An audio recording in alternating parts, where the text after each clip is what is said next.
ನೋಡಿ, ಇವತ್ತು ಒಂದು ವಿಷಯದ ಬಗ್ಗೆ, ಈಗ ಹೇಗೂ ಮೂಲಾಧಾರದ ಬಗ್ಗೆನೇ ಹೇಳ್ತಾ ಇದ್ದೆ ಅಲ್ವಾ. ಸೊ ಅಪಾನವಾಯು ಆ್ಯಂಡ್ ಅದಕ್ಕೆ ಸಂಬಂಧಪಟ್ಟಂತಹ ರೋಗಗಳ ಬಗ್ಗೆ ಮಾತಾಡೋಣ. ಯಾಕಂತಂದರೆ ಈ ನಮ್ಮ ಅಪಾನವಾಯು ಅನ್ನುವಂಥದ್ದು ದೊಡ್ಡ ಕರುಳಿನ ಕೊನೆಯ ಭಾಗ, ಆಮೇಲೆ ಮಲದ್ವಾರ, ಗುದದ್ವಾರ, ಯೋನಿ, ಪ್ರೋಸ್ಟೇಟು ಅಥವಾ ಪುರುಷ ಸಂಬಂಧಿ ಪ್ರೈವೇಟ್ ಆರ್ಗನ್ಸ್ಗಳಾಗಿರ್ಬೋದು, ಮೂತ್ರಕೋಶ ಆಗಿರಬಹುದು, ಈ ಎಲ್ಲ ಹೊಕ್ಕಳಿನಿಂದ ಕೆಳಗೆ ಬರುವಂಥ ಎಲ್ಲ ಅಂಗಾಂಗಗಳು ಅದೆಲ್ಲ ಅಪಾನವಾಯುವಿಗೆ ಸಂಬಂಧಪಟ್ಟಿದ್ದು. ಗೊತ್ತಾಯ್ತಾ? ಸೊ ಅಪಾನವಾಯು ಅನ್ನೋದು ಪಂಚವಾತಗಳಲ್ಲಿ ಒಂದು. ನಾವಿದ್ರ ಬಗ್ಗೆ ಡೀಟೇಲ್ ಆಗಿ ಡಿಸ್ಕಷನ್ ಮಾಡಿದ್ವಿ, if you remember. So this ಅಪಾನವಾತ basically related to functional activity of all the organs below the ನಾಭಿ. ಗೊತ್ತಾಯ್ತಾ? ಸೊ ಈ ಅಪಾನವಾತ ಡಿಸ್ಟರ್ಬ್ ಆದಾಗ ಏನಾಗುತ್ತೆ? ಎಗ್ ರಿಲೀಸ್ ಆಗಲ್ಲ, ಅಂಡಾಣುಗಳ ಬಿಡುಗಡೆ ಸರಿಯಾಗಿ ಆಗಲ್ಲ, ಮೂತ್ರ ಈಸಿಯಾಗಿ ಮಾಡೋಕ್ಕಾಗಲ್ಲ, ಮಲ ವಿಸರ್ಜನೆ ಕರೆಕ್ಟಾಗಿ ಆಗಲ್ಲ. ಅಂದರೆ ನಾಟ್ ಆಲ್ವೇಸ್ ಕಾನ್ಸ್ಟಿಪೇಷನ್. ಅಂದರೆ ನೀವು ನೋಡಿರ್ಬೋದು, ಈಗ ಮಲ ಗಟ್ಟಿಯಾಗಿದೆ ವಿಸರ್ಜನೆ ಆಗ್ತಾ ಇಲ್ಲ, ಅದು ಬೇರೆ ಪ್ರಶ್ನೆ. ಆದರೆ ಮಲ ಸಾಫ್ಟಾಗೇ ಇದೆ ಆದರೂ ವಿಸರ್ಜನೆ ಮಾಡೋಕ್ಕಾಗ್ತಾ ಇಲ್ಲ. ಮಲ ಸಾಫ್ಟಾಗೇ ಇರುತ್ತೆ, ಟಾಯ್ಲೆಟ್ ಹಾರ್ಡಾಗಿರಲ್ಲ, ಆದರೆ ಅದು ಈಸಿಯಾಗಿ ಹೊರ ಹೋಗಲ್ಲ. ಇದು ಅಪಾನವಾಯುವಿನ ದೃಷ್ಟಿಯಿಂದ ಆಗುವಂಥದ್ದು. ಅಪಾನವಾತ ಡಿಸ್ಟರ್ಬ್ ಆದಾಗ ಮಲ, ಮೂತ್ರ, ವೀರ್ಯ, ನಮ್ಮಲ್ಲಿ ಅಂಡಾಣುಗಳು ಇದೆಲ್ಲವೂ ಕೂಡ ನಿಷ್ಕ್ರಮಣ ಆಗುವಂಥದ್ದು, ಅಥವಾ ಅದು ಹೊರ ಹೋಗುವ ಅವುಗಳ ಚಲನೆ ಏನಿದೆ ಅದು ಇಂಪ್ಯಾಕ್ಟ್ ಆಗುತ್ತೆ ಅಪಾನವಾತ ದೃಷ್ಟಿಯಿಂದ. ಈ ಅಪಾನವಾತ ದೃಷ್ಟಿಯಿಂದನೇ ಕೆಲವೊಬ್ಬರಲ್ಲಿ ಅಲ್ಸರೇಟಿವ್ ಕೊಲೈಟಿಸ್ ಅಂತ ಕರಳಲ್ಲಿ ಹುಣ್ಣಾಗುವಂಥದ್ದು. ಯಾಕಂದರೆ ಅಪಾನವಾತ ದೃಷ್ಟಿಯ ಜೊತೆಯಲ್ಲಿ ರಂಜಕ ಪಿತ್ತ is related to secondary digestion. ಈ ಪಂಚಪಿತ್ತದಲ್ಲಿ ನಾವು ಡಿಸ್ಕಷನ್ ಮಾಡಿದ್ವಿ ಅಲ್ವಾ, 5 ಸಬ್ ಟೈಪ್ಸ್ ಬರುತ್ತೆ ಪಿತ್ತದಲ್ಲಿ. ಅದರಲ್ಲಿ ಒಂದು ರಂಜಕ ಪಿತ್ತ ಅಂತ ಇರುತ್ತೆ. ಆ ರಂಜಕ ಪಿತ್ತ ಜೊತೆಯಲ್ಲಿ ಅಪಾನವಾತ ಡಿಸ್ಟರ್ಬ್ ಆದಾಗ ಏನಾಯಿತು? ಕರುಳಿಗೆ ಸಂಬಂಧಪಟ್ಟಂತೆ ಅಬ್ಸಾರ್ಪ್ಷನ್ ಕಡಿಮೆ ಆಯಿತು. ಅದರ ಜೊತೆಯಲ್ಲಿ ಸೆಕೆಂಡರಿ ಡೈಜೆಷನ್ಗೆ ರೀಸನಿಂಗ್ ಆಗಿದಂತಹ ರಂಜಕ ಪಿತ್ತ ಡಿಸ್ಟರ್ಬ್ ಆಗಿದೆ. ಆವಾಗ ಕರುಳಿನಲ್ಲಿ ಹುಣ್ಣುಗಳಾಗುವಂಥ ಸಾಧ್ಯತೆ ಇರುತ್ತೆ. ಅದೇ ಈ ಒಂದು ಸಮಾನ ವಾತ ಮತ್ತು ಪಾಚಕ ಪಿತ್ತ ಡಿಸ್ಟರ್ಬ್ ಆದಾಗ ಸ್ಟಮಕ್ ಅಲ್ಸರ್ಸ್ ಆಗುವ ಸಾಧ್ಯತೆ ಜಾಸ್ತಿ. ಹೊಟ್ಟೆಯಲ್ಲಿ ಅಲ್ಸರ್. ಯಾಕೆ ಹೇಳಿ? ಸಮಾನ ವಾತ ಕೂಡ ಹೊಟ್ಟೆಯಲ್ಲಿ ಇರುವಂಥದ್ದು, ಪಾಚಕ ಪಿತ್ತ ಕೂಡ ಹೊಟ್ಟೆಯಲ್ಲಿರುವಂಥದ್ದು. ಸೊ ಈ ಕಾಂಬಿನೇಷನಲ್ಲಿ ಏನಾಗುತ್ತೆ? ಸ್ಟಮಕ್ ಅಲ್ಸರ್ಸ್ಗಳು ಬರುವಂಥ ಸಾಧ್ಯತೆ ಜಾಸ್ತಿ. ಅದೇ ಅಪಾನವಾಯು ಮತ್ತು ರಂಜಕ ಪಿತ್ತ ಕಾಂಬಿನೇಷನಲ್ಲಿ ನಮಗೆ ಕರುಳಿನಲ್ಲಿ ಅಲ್ಸರ್ಸ್ಗಳು, ಹುಣ್ಣುಗಳು ಆಗುವಂಥ ಸಾಧ್ಯತೆ ಜಾಸ್ತಿ ಇರುತ್ತೆ. ಆ್ಯಂಡ್ ಕರುಳು ತನ್ನ ಶಕ್ತಿಯನ್ನು ಕಳ್ಕೊಳ್ತಾ ಬರುತ್ತೆ. ಇಲ್ಲಿ ಕರುಳು ಅಂದರೆ intestine. Your intestine will lose it's strength because intestine ಕೂಡ ಮಸ್ಕ್ಯುಲರ್ ಆರ್ಗನ್ ಇದು ಅಲ್ವಾ. ನೀವು ಬಾಯಿಂದ ತಿಂದಿದ್ದ ಆಹಾರ ಹೇಗೆ ಹೋಗುತ್ತೆ? ಪೈಪಲ್ಲಿ ಹೋದಂಗೆ ಹೋಗಲ್ಲ, ಅಲ್ಲಿ ಮೂಮೆಂಟ್ ಈ ಥರ ಆಗ್ತಾ ಇರುತ್ತೆ. ನೀವು ತಿಂದಂಥ ಒಂದೊಂದು ಆಹಾರದ ಗುಟುಕುಗಳು ಕೂಡ ಪಂಪ್ ಆಗ್ತಾ ಹೋಗತ್ತಿಲ್ಲಿ. ಇಲ್ಲಿಗೆ ಈ ಪೈಪ್ ಹೇಗಿದೆ ಅಂತಂದರೆ ಒಂದು ಪಂಪ್ ಆದ ತಕ್ಷಣ ಕೆಳಗೆ ಹೋಯ್ತು, ಮತ್ತೆ ಪಂಪ್ ಆದಮೇಲೆ ಕೆಳಗೆ ಹೋಯ್ತು, ಮತ್ತೆ ಪಂಪ್ ಆಗ್ತಾ ಕೆಳಗೆ, ಹೀಗೆ ಹಂತ ಹಂತಕ್ಕೂ ಇದು ಪ್ರೆಸ್ ಆಗಿ ಆಗಿ ಆಗಿ ಕೆಳಗೆ ಹೋಗುವಂಥದ್ದು. ಒಟ್ಟಿಗೆ ಉದುರು ಬೀಳಲ್ಲ.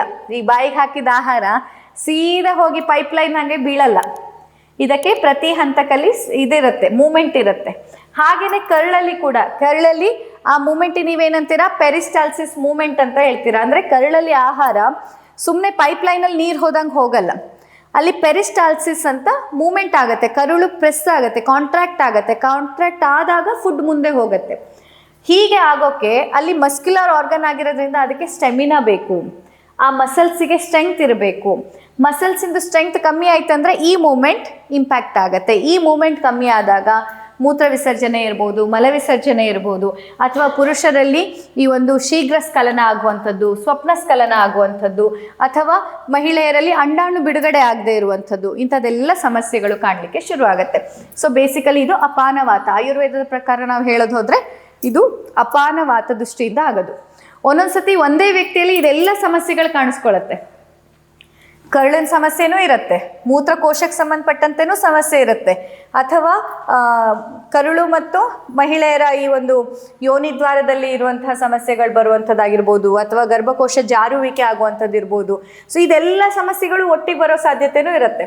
ಆಗ ಇದೆಲ್ಲದಕ್ಕೂ ಬೇರೆ ಬೇರೆ ಡಾಕ್ಟರ್ಸ್ ಹತ್ರ ಹೋಗ್ತಾ ಇರೋಕ್ಕಾಗಲ್ಲ, ಅಥವಾ ಹೋದ್ರೂ ನಿಮಗೆ ಸೊಲ್ಯೂಷನ್ ಸಿಗಲ್ಲ ಎಲ್ಲಿ ತನಕ ಈ ಅಪಾನವಾತದ ಬ್ಯಾಲೆನ್ಸಿಂಗ್ ಆಗಲ್ವೋ ಅಪಾನವಾತ ಮತ್ತು ಅದರ ಜೊತೆಯಲ್ಲಿರುವಂಥ ಅಂಶಗಳದ್ದು ಒಂದು ಬ್ಯಾಲೆನ್ಸ್ ಆಗಲ್ವೋ ಅಲ್ಲಿಯ ತನಕ ಇದಕ್ಕೆ ಸೊಲ್ಯೂಷನ್ ಅನ್ನೋದು ಸಿಗಲ್ಲ. ಮತ್ತು ಇದರಲ್ಲಿ ಇನ್ನೊಂದು ಮೇಜರ್ ಪಾಯಿಂಟ್ ನೀವು ನೋಡಬೇಕು, ಯಾರ್ಯಾರಲ್ಲಿ ಈ ಥರ ಸಮಸ್ಯೆ ಬಂದಿರುತ್ತೆ ಅವರಲ್ಲಿ ಕ್ಲೇದಕ ಕಫ ದುಷ್ಟಿಯಾಗಿರುತ್ತೆ. ಪಂಚ ಕಫಗಳಲ್ಲಿ ಕ್ಲೇದಕ ಕಫ ಅಂತ ಒಂದು ಓದಿದ್ವಿ ನಾವು. ಕ್ಲೇದಕ ಕಫ ಏನು ಅಂತಂದರೆ ಇದೊಂದು ಥಿಕ್ ಲೇಯರನ್ನು ಫಾರ್ಮ್ ಮಾಡುತ್ತೆ. ಬೇಸಿಕಲಿ ಹೊಟ್ಟೆಯಲ್ಲಿರುತ್ತೆ, ಬಟ್ ಇಲ್ಲಿ ಹೊಟ್ಟೆ ಅಷ್ಟೇ ಅಲ್ಲ, ಇಡೀ ನಮ್ಮ ಜೀರ್ಣಾಂಗ ವ್ಯೂಹದಲ್ಲಿ ಈ ಕ್ಲೇದಕ ಕಫ ಅನ್ನೋದಿರುತ್ತೆ. ಅದೇನು ಮಾಡುತ್ತೆ ಅಂತಂದರೆ ಈ ಕ್ಲೇದಕ ಕಫ ಹೊಟ್ಟೆಯಲ್ಲಿದ್ದ ಆ್ಯಸಿಡು ಹೊಟ್ಟೆಯನ್ನು ಸುಡದೆ ಇದ್ದಂಗೆ ಮಾಡುತ್ತೆ. ನಿಮಗೆ ಗೊತ್ತಾ ನಿಮ್ಮ ಹೊಟ್ಟೆಯಲ್ಲಿದ್ದ ಆ್ಯಸಿಡ್ ಎಷ್ಟು ಸ್ಟ್ರಾಂಗ್ ಇರುತ್ತೆ ಅಂತಂದರೆ, ಕಬ್ಬಿಣದ ರಾಡ್ ಇರುತ್ತಲ್ಲ, ಕಬ್ಬಿಣದ ರಾಡನ್ನು ಹಾಕಿದರೆ ಕರಗೋಗುತ್ತೆ, ಅಷ್ಟು ತೀಕ್ಷ್ಣವಾಗಿದೆ ನಿಮ್ಮ ಆ್ಯಸಿಡ್. ಹೊಟ್ಟೆಯಲ್ಲಿರೋ HCl ಸುಮ್ಮನೆ ನಾವು ಲ್ಯಾಬಲ್ಲಿ ಎಕ್ಸ್ಪೆರಿಮೆಂಟಿಗೆ ಮಾಡುವಂಥ ಡೈಲ್ಯೂಟೆಡ್ ಫಾರ್ಮ್ HCl ಅಲ್ಲ, very strong potent acid HCl ಇಲ್ಲಿರೋವಂಥದ್ದು. Rod, iron rod, that will also get melted. That's how it is. ಆದರೆ ಅಂತಹ ಸ್ಟ್ರಾಂಗ್ ಮತ್ತು ತೀಕ್ಷ್ಣವಾದಂತಹ ಆ್ಯಸಿಡ್ ನಿಮ್ಮ ಹೊಟ್ಟೆಯನ್ನು ತೂತು ಮಾಡಲ್ಲ ಅಲ್ಲ, ಕಬ್ಬಿಣವೇ ಕರಗತ್ತೆ ಬಟ್ ಹೊಟ್ಟೆ ಕರಗಲ್ಲ. ಯಾಕೆ ಅಂದರೆ ಅಲ್ಲಿ ಕ್ಲೇದಕ ಕಫ ಇರುತ್ತೆ. ಕ್ಲೇದಕ ಕಫ ಅನ್ನುವಂಥದ್ದು ಒಂದು ಜೆಲ್ಲಿ ಕೈಂಡ್ ಆಫ್ ಒಂದು ಅಂಕ್ಚುವಸ್ ಥಿಂಗ್ ಅಂತ ನೀವು ಹೇಳ್ಬೋದು ನಿಮ್ಮ ಅಂಡರ್ಸ್ಟ್ಯಾಂಡಿಂಗಿಗೆ. So that protects the stomach lining from this strong potent HCl ಆ್ಯಸಿಡನ್ನು. ಸೊ ಆ ಕ್ಲೇದಕ ಕಫ ಇರೋ ಕಾರಣಕ್ಕೆ ಹೊಟ್ಟೆಯಲ್ಲಿ ಅಂತಹ ತೀಕ್ಷ್ಣವಾದ ಆ್ಯಸಿಡ್ ಇದ್ರೂ ಅದು ಆಹಾರ ಮಾತ್ರ ಕರಗಿಸುತ್ತೆ, ನಮ್ಮ ಹೊಟ್ಟೆಯನ್ನು ಕರಗಿಸಲ್ಲ, ಹೊಟ್ಟೆಯ ಸ್ಟಮಕ್ ಲೈನಿಂಗನ್ನು ಕರಗಿಸಲ್ಲ. ಮತ್ತು ಸೈಂಟಿಫಿಕಲಿ ನೀವು ನೋಡೋಕ್ಕೆ ಹೋದ್ರೂ ಹೊಟ್ಟೆಯ ಒಳಗೆ ಇರುವಂತಹ ಜೀವಕೋಶಗಳೇ ಬೇರೆ. ಈಗ ನಮ್ಮ ದೇಹದಲ್ಲಿ ಜೀವಕೋಶಗಳು ಇದು ಸೆಲ್ಸ್ ಬರುತ್ತಲ್ಲ, stomach lining has a different sort of the cells. It is not the similar cells what we have here and there, or it is not similar to the mucosal membrane in the mouth. Stomach lining has a very different type of the cellular structure, because of which it protects itself from that strong acid. ಗೊತ್ತಾಯ್ತಾ? ಆದರೆ ಕ್ಲೇದಕ ಕಫ ದುಷ್ಟಿ, ಈಗ ನಿಮ್ಮಲ್ಲಿ ಏನಾದರೂ ಕ್ಲೇದಕ ಕಫ plus ಬಂದರೆ it does not mean that it is increased always. Sometimes even in the decreased or increased state of ಕ್ಲೇದಕ ಕಫ will give you some of the issues. So ಕ್ಲೇದಕ ಕಫ ಕಮ್ಮಿ ಆಗಿದೆ, ಅಪಾನವಾತ ದುಷ್ಟಿಯಾಗಿದೆ, ಜೊತೆಯಲ್ಲಿ ರಂಜಕ ಪಿತ್ತವೂ ದುಷ್ಟಿಯಾಗಿದೆ ಅಂದಾಗ ಏನಾಗುತ್ತೆ, ಅದು ಹೋಗಿ ಕರಳಲ್ಲಿ ಹುಣ್ಣು ಮಾಡೋಕ್ಕೆ ಸ್ಟಾರ್ಟ್ ಮಾಡುತ್ತೆ. ಯಾಕಂದರೆ ಕರಳನ್ನು ಪ್ರೊಟೆಕ್ಟ್ ಮಾಡಲಿಕ್ಕೆ ಬೇಕಾದಂತಹ ಕ್ಲೇದಕ ಕಫ ಇಲ್ಲ. ಸ್ಟಮಕ್ ಅಲ್ಸರ್ ಆಗೋದು ಯಾವಾಗ, ಕ್ಲೇದಕ ಕಫ ಕೆಳಗೆ ಬರುತ್ತೆ, ಖಾಲಿ ಆಗ್ತಾ ಇರುತ್ತೆ, ಪಾಚಕ ಪಿತ್ತ ಸಮಾನವಾತ ಎಲ್ಲ ಹೈ ಇರುತ್ತೆ, ಆವಾಗ ಅದು ಸ್ಟಮಕ್ ಲೈನಿಂಗನ್ನು ಸುಟ್ಟು ಅಲ್ಲಿ ಹುಣ್ಣುಗಳಾಗಲಿಕ್ಕೆ ಸ್ಟಾರ್ಟ್ ಆಗುತ್ತೆ. ಗೊತ್ತಾಯ್ತಾ ನಿಮಗೆ?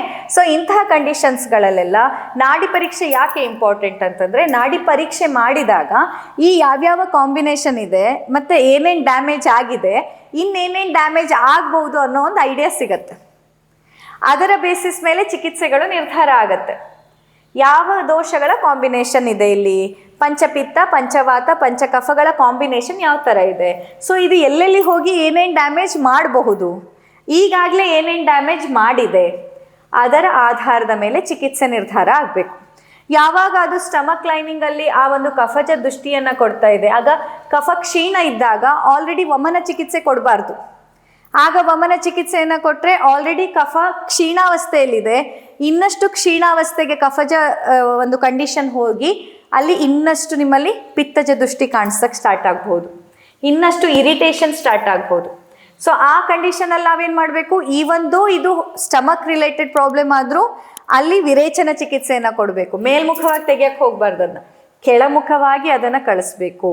ಆವಾಗ ಏನಾಗುತ್ತೆ, ಅಲ್ಲಿ ಸ್ಟಮಕ್ ಲೈನಿಂಗಿಂದ ಅದು ಮೇಲಕ್ಕೆ ಹೋಗಲ್ಲ, ಕೆಳಮುಖವಾಗಿ ಆ ದೋಷಗಳ ನಿರ್ಗಮನ ಆಗುತ್ತೆ.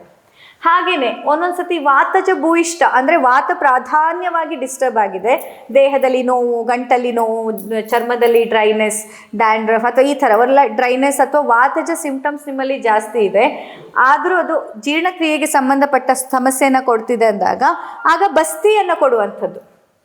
ಆಗ ಬಸ್ತಿ ಚಿಕಿತ್ಸೆಯನ್ನು ಕೊಡುವಂಥದ್ದು. ಯಾಕಂದರೆ ವಾತವನ್ನು ಕಂಟ್ರೋಲಿಗೆ ತಂದಾಗತ್ತೆ, ಜೀರ್ಣಕ್ರಿಯೆಯನ್ನು ಸರಿಪಡಿಸ್ದಂಗೆ ಆಗುತ್ತೆ.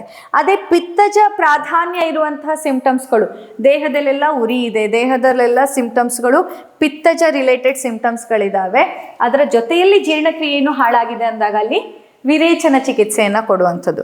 ಪಿತ್ತ ಶಮನ ಕಷಾಯಗಳು, ಪಿತ್ತ ಶಮನ ದ್ರವ್ಯಗಳು, ಪಿತ್ತ ಶಮನ ಔಷಧಿಯನ್ನೇ ಸಿದ್ಧಪಡಿಸ್ಕೊಂಡು ಆ ಔಷಧಿಗಳಿಂದ ನಿಮ್ಮಲ್ಲಿ ವಿರೇಚನ ಚಿಕಿತ್ಸೆಯನ್ನು ಕೊಡುವಂಥದ್ದು. ಹಾಗೆ ಕಫಜ ಭೂಯಿಷ್ಠ, ಕಫಜ ಪ್ರಾಧಾನ್ಯವಾದ ಪರಿಸ್ಥಿತಿ ಅಂದರೆ ಅಲ್ಲಿ ದೇಹದಲ್ಲಿ ಸ್ವೆಲ್ಲಿಂಗ್ ಜಾಸ್ತಿ ಇರುತ್ತೆ, ಎಲ್ಲಿ ಅಂದರೂ ದೇಹ ಸ್ವೆಲ್ ಆಗ್ತಿರುತ್ತೆ, ಊಸಿಂಗ್ ಇರುತ್ತೆ, ಪಸ್ ಫಾರ್ಮೇಷನ್ ಈಸಿಲಿ ಆಗ್ತಾ ಇರುತ್ತೆ, ವಾಟರ್ ರಿಟೆನ್ಷನ್ ಜಾಸ್ತಿ ಆಗ್ತಾ ಇರುತ್ತೆ. ಸೊ ಇದನ್ನು ಮತ್ತು ಇಚ್ಚಿಂಗ್ ಜಾಸ್ತಿ ಇರುತ್ತೆ. ಇದೆಲ್ಲ ಕಫಜ ಪ್ರಾಧಾನ್ಯವಾದಂಥ ಲಕ್ಷಣಗಳು. ಈ ಕಫಜ ಪ್ರಾಧಾನ್ಯವಾದಂಥ ಲಕ್ಷಣಗಳಲ್ಲಿ ನೀವು ವಮನವನ್ನು ಕೊಡ್ಬೋದು. ಎಲ್ಲಿ ಕಫ ವೃದ್ಧಿ ಸ್ಥಿತಿಯಲ್ಲಿದ್ದಾಗ, ಕಫ ಕ್ಷಯ ಸ್ಥಿತಿಯಲ್ಲಿದ್ದಾಗ ಅದು ಕಫ ಪ್ರಾಧಾನ್ಯವೇ ಆದರೂ ಅಲ್ಲಿ ವಿರೇಚನ ಕೊಡಬೇಕು ಹೊರತಾಗಿ ವಮನವನ್ನು ಕೊಡಬಾರ್ದು.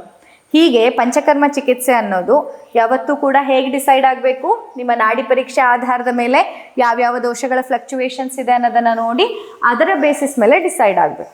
ಅದ್ರ ಬದಲು ನೀವು ಹೋಗಿಬಿಟ್ಟು ನಂಗೆ ಇವತ್ತು ವಮನ ಮಾಡಿ, ನಂಗೆ ಈ ಸತಿ ವಿರೇಚನ ಮಾಡಿ, ನಂಗೆ ಬಸ್ತಿ ಮಾಡಬೇಡಿ, ಹಂಗೆ ಹೇಳಕ್ಕೆ ಹೋಗಬೇಡಿ. ಅಂದರೆ ಅದು ಡಿಪೆಂಡ್ಸ್.